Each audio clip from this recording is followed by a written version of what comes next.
السلام عليكم، ازيكم عاملين ايه؟ يا رب تكونوا بخير. النهارده ان شاء الله هعمل معاكم النهارده فيديو جديد. هعمل معاكم طاجن المكرونه بتاعه محلات الكشري اللي هي بتبقى لحمه مفرومه ومكرونه وكده. انا معايا 2 طاجن اهو. دهنته كويس بالزيت، وعندي لحمه مفرومه متعصجه، وعندي طماطم مستبكه، بس مش مستبكه قوي، يعني تسبيكه خفيفه كده. تمام، تعالوا نشوف مع بعض هنعمله ازاي وايه الخطوات. بصوا كده الطاجن بتاعي مدهون زيت كويس علشان لما باجي اقلبه. ادي اللحمه المفرومه، احط الكميه اللي انا عايزاها من اللحمه المفرومه. تمام. ممكن اعمله بالفراخ بنفس الطريقه، بس بصدور الفراخ. خلاص انا حطيت كده اهو. هاجي بس ايه بالهراسه كده اضغط بيها كويس كده تحت اللحمه. تمام، زي ما انتم شايفين كده. الطاجن التاني برضو نفس الطريقه.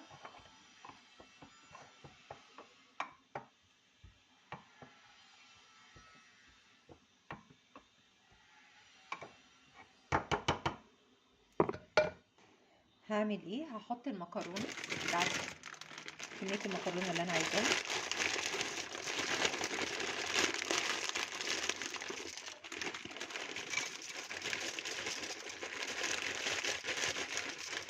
ناخد بالنا ان المكرونه دي هتزيد، فما نقفلش بيها الطاجن، يعني ما يكونش الطاجن مليان كده بالمكرونه. تمام. هنا شويه كمان صغيره،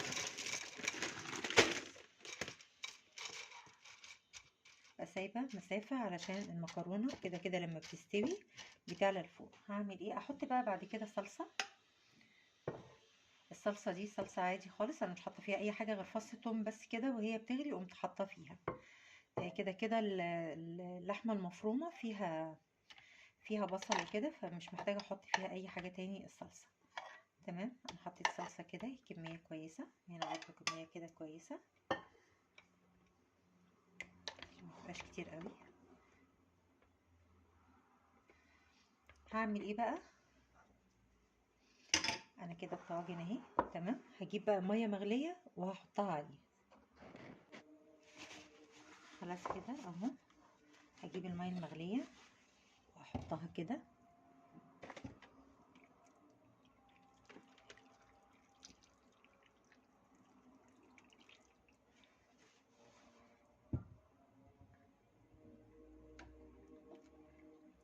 بلاش اغطي يعني قوي، استني كده هنا. يعني ايه؟ انا غطيت ده كتير، انا هشيل منه شويه، مش عايزه اغطي المكرونه قوي.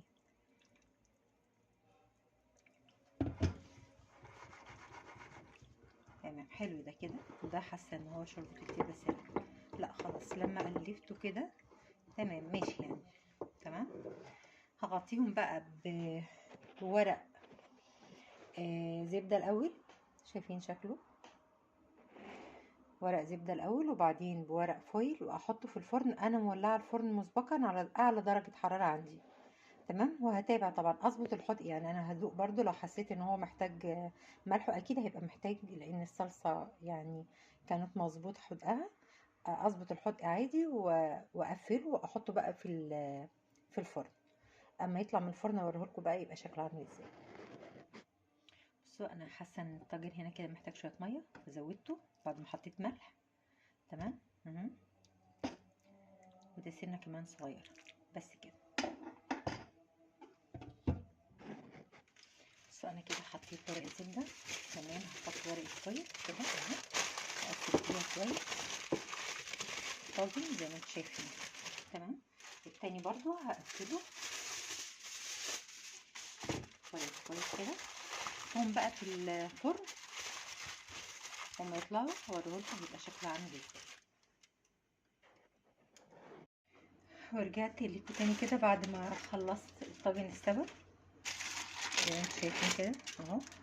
بتاكد طبعا وهو في الفرن اني بحط الشوك كده الاقي ان المكرونه استوت، يبقى كده خلاص. تعالوا نقلبه مع بعض بقى نشوف شكله عامل ايه.